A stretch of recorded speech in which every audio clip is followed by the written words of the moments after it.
좀 전에 이제 전공 소개하실 때, 이제 다양한 전공을 가진 학생들이 이제 수업을 듣고 계신 것 같아요.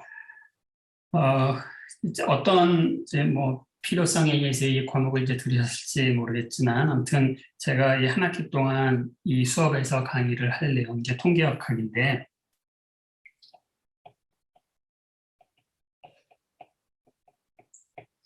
자, 통계역학이라는 게 뭘 하는 거냐면,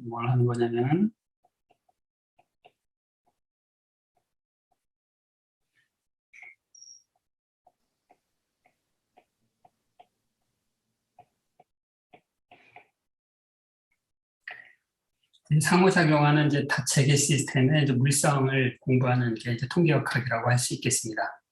역학.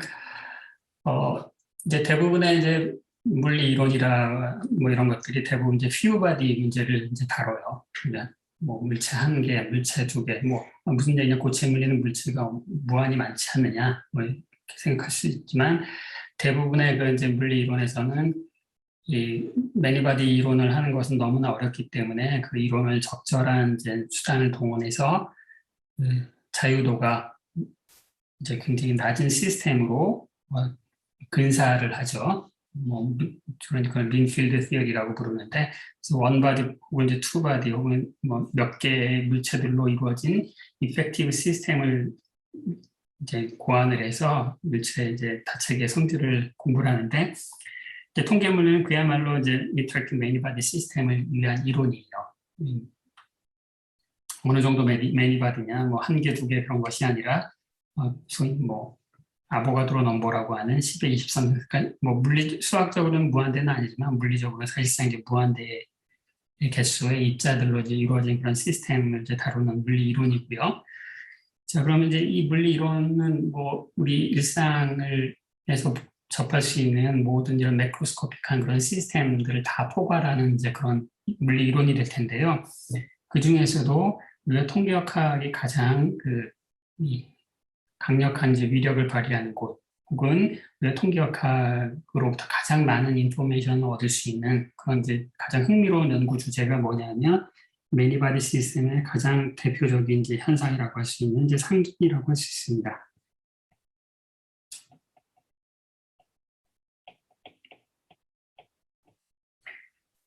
상전이라고 하는 것은 우리가 고전역학 시간에 뭐 물체 운동 뭐 이런 걸 다룰 때는 전혀 우리가 기대할 수 없는 이제 그런 물질의 성질이고, 이 매니바디 시스템 물체들이 모여서 한두 개가 아니라 이제 거의 무한계 가수만큼 이제 모이면 이 각각의 따로따로 있을 때 성질에서는 우리가 기대할 수 없었던 이제 어떤 거시적인 이제 물성들이 드러나는데, 그런 것을 우리가 상이라고 불러요. 상, 페이즈. 근데 그 상이라고 하는 것이 똑같은 구성 이제 물체로 이루어졌다고 하더라도, 예를 들어서 물이다 그러면 H2O 분자잖아요. 근데 그런 애들이 이제 모여 있었는데 일기압하에서 온도가 0도 상, 그 뭐라고 부르지? 섭씨 0도 이하에서는 걔네들은 이제 딱딱한 고체 상태를 이루고, 0도에서부터 섭씨 100도 사이에서는 물렁물렁한 이제 액체 상태가 되고, 100도 이상이 되면은 이제 손에 만질 수 없는 기체 상태가 되잖아요. 그 어떤 특정한 상이라고 하는 물질의 상태가 존재하고, 그것을 이제 외부 변수를 바꿈에 따라서 온도나 압력 이런 것들을 바꿈에 따라서 이제 얘네들이 한 상에 있던 물체가 다른 상으로 옮겨가게 되고, 그러한 현상을 이제 페이스 트랜지션이라고 불러요. 근데 이 페이스 트랜지션이 뭐 상당히 흥미로운 그런 현상이라고 할 수 있는데, 이 페이스 트랜지션 근처에서는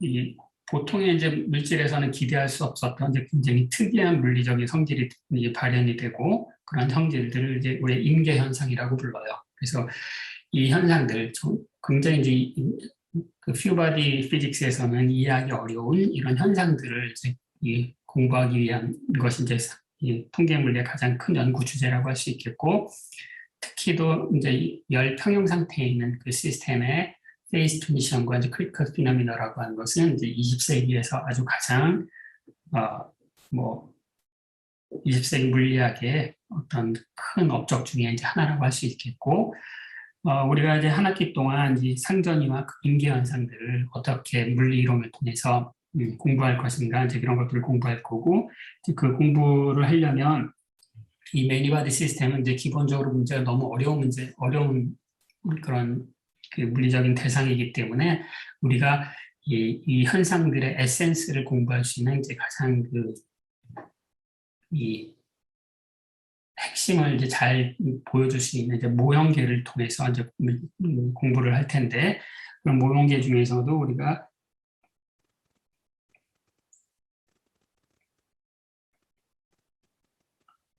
이제 가장 이제 대표적이라고 할 수 있는 이제 아이젠 모델, 이런, 혹은 필드 세어리로 간다 그러는데 가우시안 모델이니 이런 몇 가지 간단한, 그렇지만 충분히 복잡한 그런 문제들을 통해서 이런 이제 이론들을 공부를 할 거예요.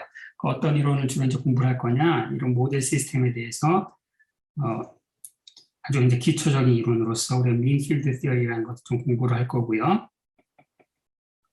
민필드 이론이라고 하는 것은 아까 얘기했다시피 매니바디 시어리를 퓨바디 시어리로 이펙티브 시어리를 만들어서 공부를 하는 그런 방식이 되겠습니다. 민필드고, 물론 이게 당연히 정확하지가 않겠죠. 우리가 상전이나 인기 현상을 이해하는 효과적인 그 툴이 되긴 하지만 이제 정확도는 많이 떨어지는 그런 이론이고요. 이 이론을 에서 출발해서 란다우 시어리니 이런 등등등등 해서 최종적으로는 우리가 이제 리노멀리제이션 그룹 시어리를 이제 공부하게 될 거예요.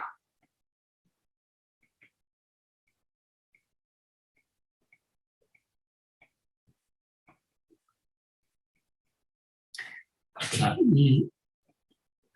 사실상 이제 이 강의를 한 학기 동안 공부하는 목적이 이제 리노멀리제이션 그룹 시어리를 이해하는, 이게 이제 여러분들이 한 학기 동안 염두에 두고 있어야 될 거예요.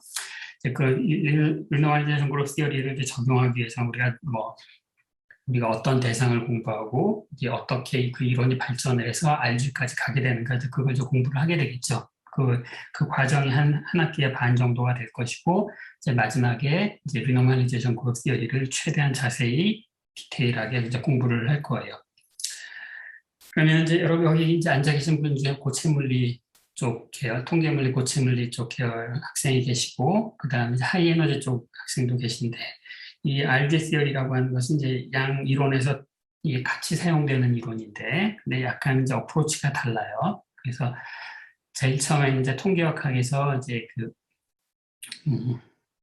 상전이와 임계 현상을 이론하는 그런 이론으로서의 RG를 소개를 할 거고, 그 다음에 여력이 남으면 이제 필드 시어리에서 얘기하는 이제 리노멀리제이션에 대해서 조금 소개를 하고 둘 사이의 이제 관계에 대해서 말씀을 드리도록 하겠습니다. 자, 이게 이제 개요가 될 거고, 이제 말씀드렸다시피 이제 이게 이제 가장 중요한 포인트가 되겠습니다. 그리고 우리가 이런 상전이나 인기 현상은 보통의 경우에는 우리가 보기 굉장히 어려운 그런 물리적인 어떤 특성들을 공부하게 될 것이다. 이제 이런 말씀을 드렸는데, 그 중에 이제 가장 대표적인 거, 한마디로 꼽아라라고 하면 그게 뭐냐면은,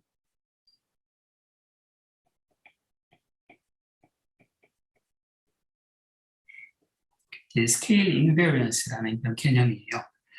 여러분 이제 인베리언스 이런 거는 무엇인가 불변한다 이런 거, 이런 거 많이 들어보셨죠? 상대성 이론이다 그러면은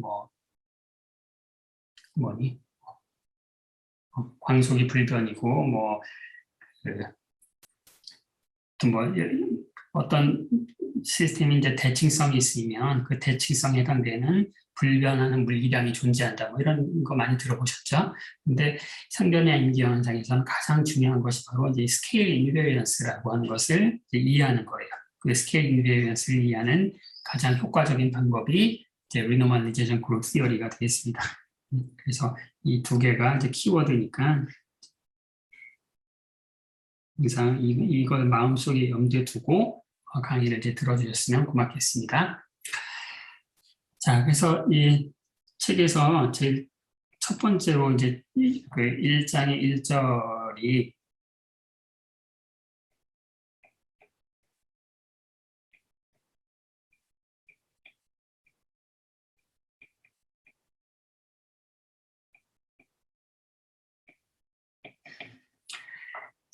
스케일링 앤 디멘셔널 어널리시스 파트인데, 스케일이라고 하는 건 뭐냐면 이제 척도를 바꾼다 이런 스케일. 우리가 이제 길이를 잴 때 미터 단위로 잴 수도 있고, 뭐 킬로미터 단위로 잴 수 있고, 밀리미터 단위로도 잴 수 있잖아요. 그 단위 스케일이라고 하는 것이 단위라는 뜻이에요. 단위.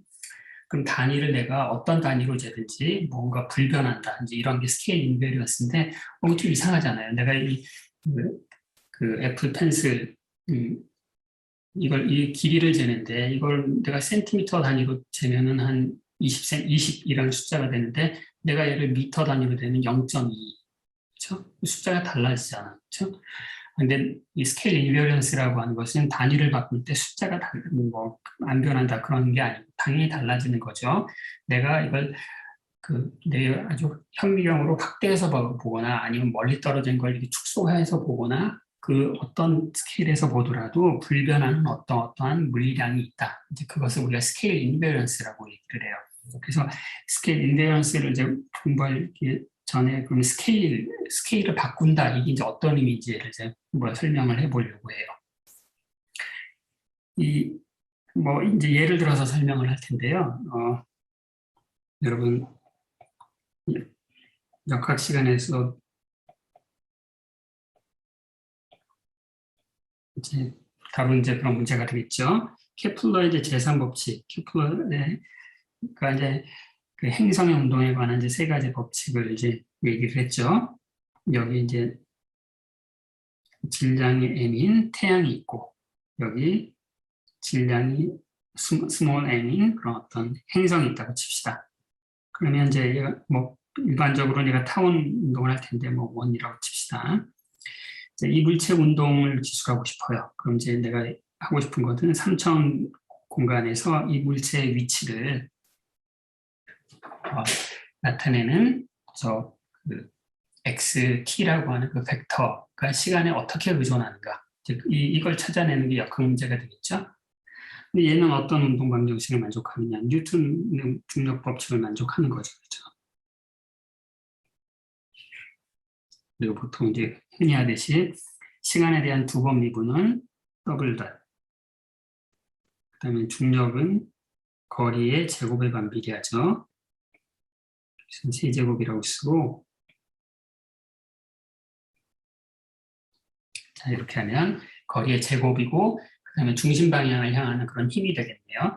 우리가 이 문제를 풀어야 되는 거예요. 이제 케플러의 제3법칙의 뉴턴은 이제 이 방정식을 풀면 된다라고 하는 거, 이제 그거죠.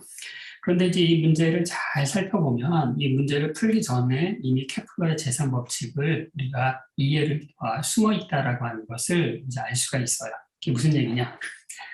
내가 어떤 이제 이 행성이 이제 이 xt 이렇게 움직이고 있는데 내가 이제 다른 이걸 풀었어요. 내가 이걸 풀었어. 그걸 풀었더니 내가 x 이게 이제 여러분 학부 2학년 때 역학 문제를 풀잖아요. 이 미분 방정식을 풀잖아요. 그래서 풀었더니 해가 답을 구했어. 그 답을 찾은 게 이제 이 a라고 하는 이런 함수라고 칩시다. 이게 솔루션이야. 답이야. 이게 솔루션이라는 건 뭐예요? 그러니까 x라는 건 변수의 이름이고 위치를 나타내는 변수고 그 변수 값이 a라고 하는 이제 내가 찾은 솔루션이 됐다는 거야. 이게 솔루션이 된다는 게 무슨 얘기죠? 이게 솔루션이 된다는 얘기는 at라고 하는 요 함수를 여기다 대입해서 시간에 대해서 두 번 미분을 하면 이 우변에 해당되는 게 그대로 나온다. 이게 바로 이제 솔루션이라는 말의 뜻이잖아요. 즉 이게 무슨 얘기냐면은 저게 솔루션이라고 하는 얘기는 내가 그 벡터를 성분별로 이렇게 두 번 미분을 하면 그러면 이걸 쭉 열심히 잘 정리를 해보면 그냥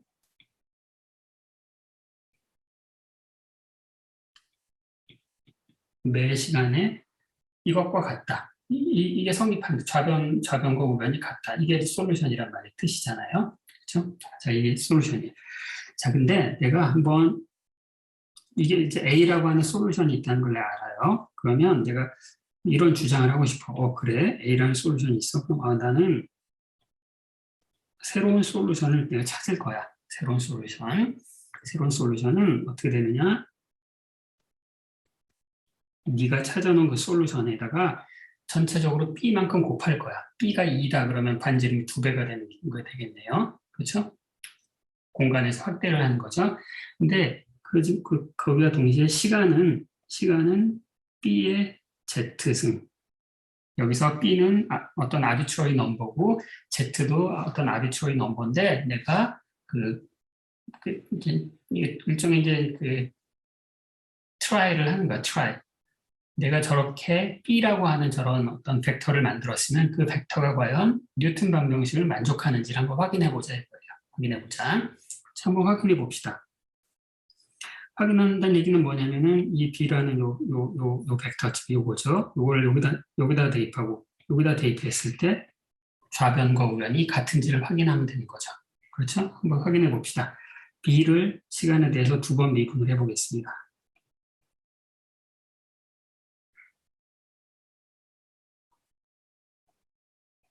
B를 시간에 대해서 2번 미분하면 B라는 벡터를 그러면 시간에 대해서 미분해야 되는데 여기 시간에 대해서 T 나누기 B의 Z승 이렇게 의존하네요. 그럼 시간으로 한 번 미분할 때마다 이게 뭐가 B는 원래 있던 거고요. 시간으로 한 번 미분할 때마다 B의 마이너스 Z승이 나오니까 이렇게 되겠네요. B의 1-2Z 그 다음에 어떻게 돼요? A라는 함수, 이건 알려져 있는 함수, 내가 이미 알고 있는 함수야. 그 함수를 시간으로 2번 미분한 거에다가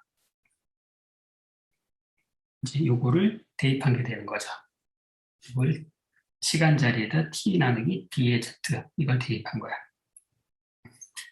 자, 그런데 A라고 하는 것은 A는 누굴 만족하느냐? 이런 미분 방정식을 만족한다라고 우리가 이제 알고 있었죠. 그러니까 시간에 대한 2번 미분에다가 캔슬 시킵시다. 그 다음 마이너스 A 3승 여기 대문자음이 빠졌네.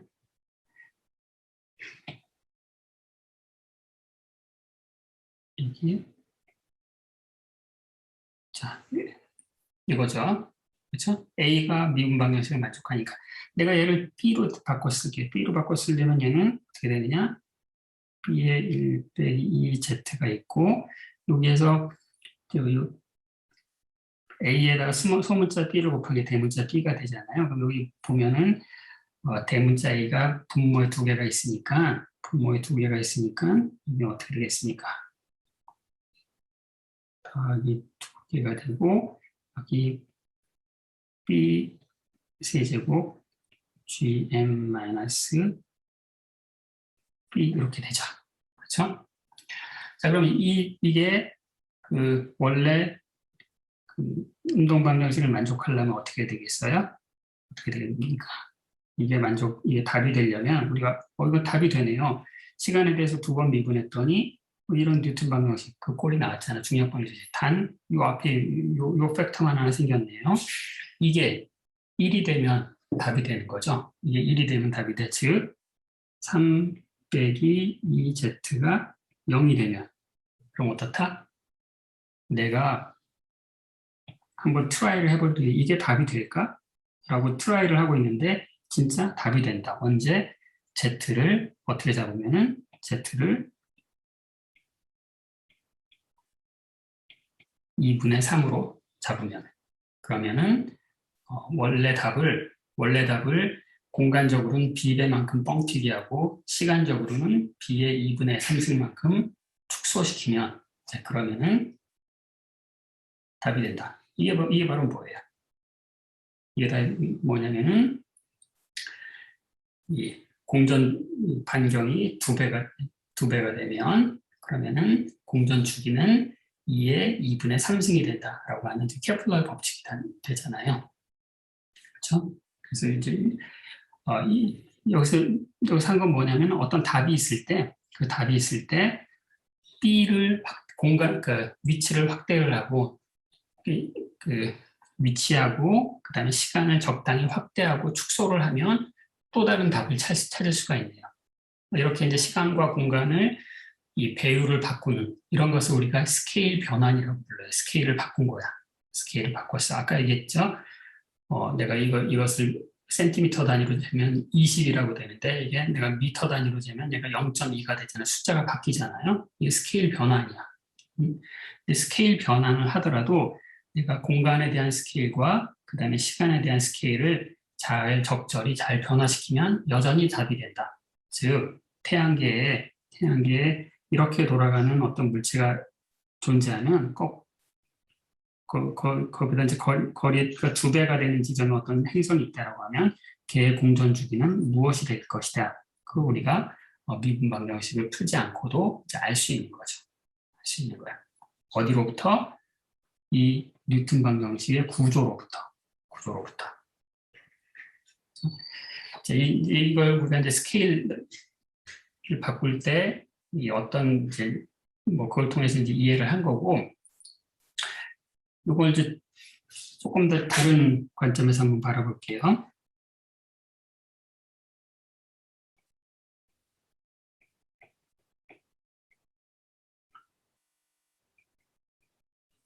디퓨전 방정식이라는 게 있어요. 디퓨전 방정식이란 건 뭐냐면은 어떤 확률 밀도 함수가 있어요. 그러니까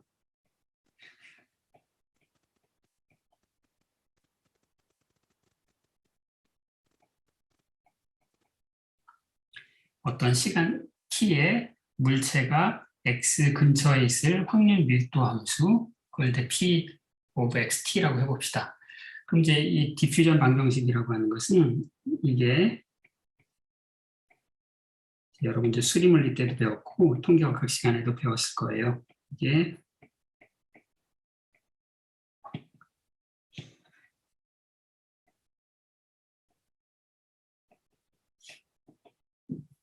자, 이런 방정식을 우리가 디퓨전 방정식이라고 불러요. 공간에 대해서는 2번 미분, 시간에 대해서는 1번 미분한 것을 우리가 이제 그거로 구성된 걸 이제 디퓨전 방정식이라고 부르는데, 자 여기서 똑같이 앞에서 했던 그런 이제 논의를 해볼 텐데, 이건 약간 이제 다른 관점에서 한번 해볼게요. 이거 차원 분석을 한번 해볼게요.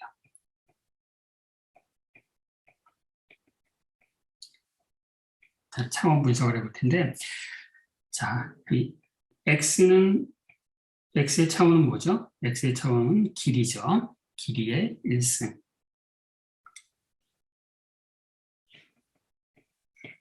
길이의 차원을 L이라고 썼어요.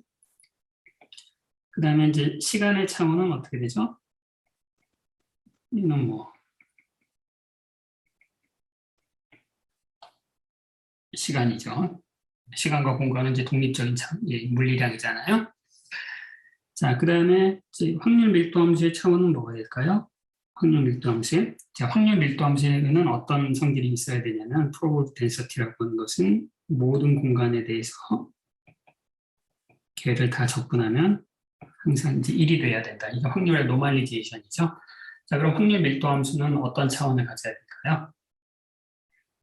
x로 다 접근해서 상수, 숫자는 차원이 없는 거잖아요. 따라서 얘는 이 길이의 마이너스 1승 차원을 가져야 되겠죠. 그렇죠? x로 접근한다라고 하는 것이 길이의 차원을 곱하는 차원의 입장에서는 길이가 곱해지는 거잖아요. 그 차원이 없어지려면 이제 l의 마이너스 1승이 돼야 되는 거죠. 자, 그러면 이제 디퓨전 상수, D를 뭐라고 부르냐면은, 이 D를 뭐라고 부르냐면은,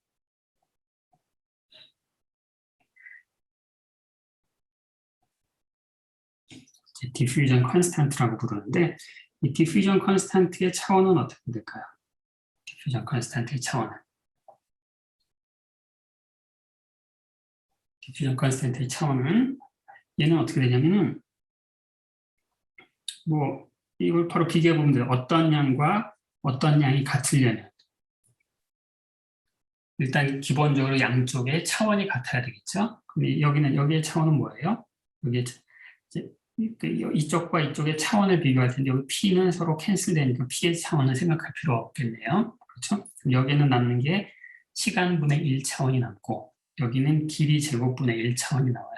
그럼 따라서 디퓨전 컨스탄트의 차원은 L 제곱 T 마이너스 1승이 되겠네요. 그렇죠? 이제 이런 식으로 각 문제에 관여하는 모든 물리량들의 차원을 찾아내는 것을 우리가 차원 분석이라고 부르는데, 자, 여기서 끝나는 게 아니라 이 차원 분석을 하는 훨씬 더 많은 인포메이션을 우리가 얻을 수가 있어. 어떤 인포메이션을 얻을 수가 있냐면, 자, 내가 저 미분방 형식을 풀어서 이 해를 찾고 싶은 거죠. 이 해를 찾고 싶어요.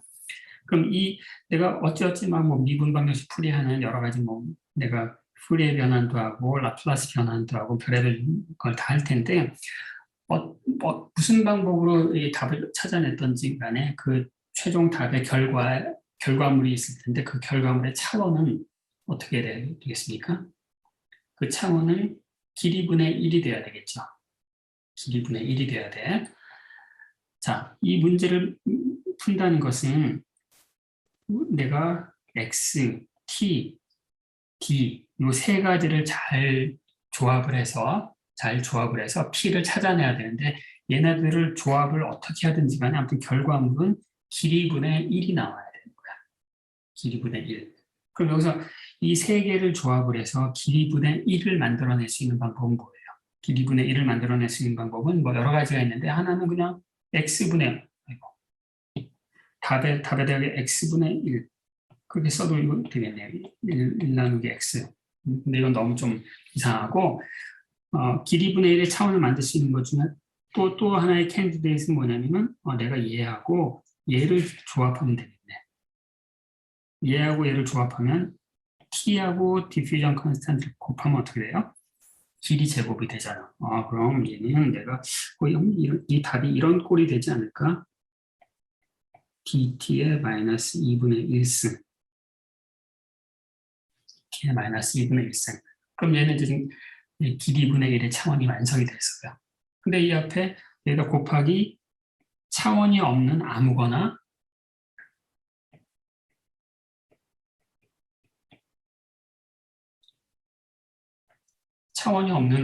그다 곱해주면 되겠죠. 그렇죠?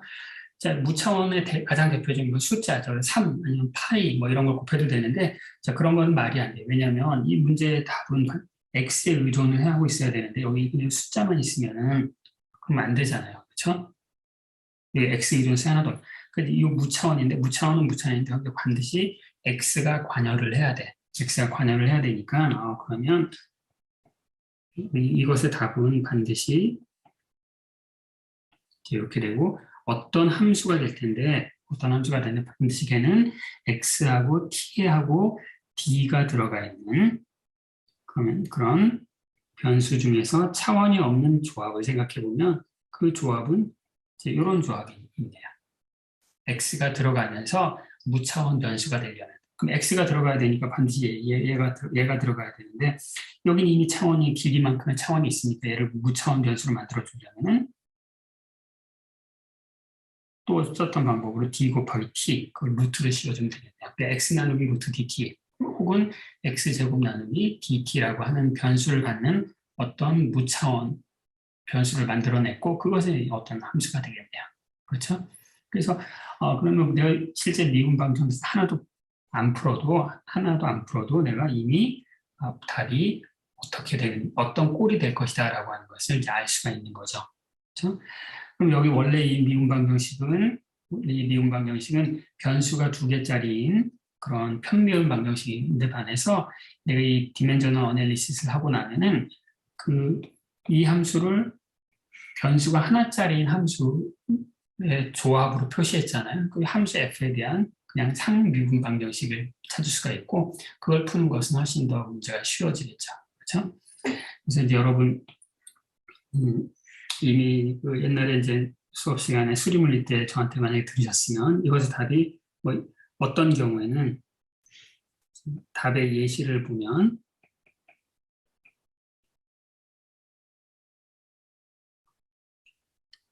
이제 2가 들어가는지 안 들어가는지 좀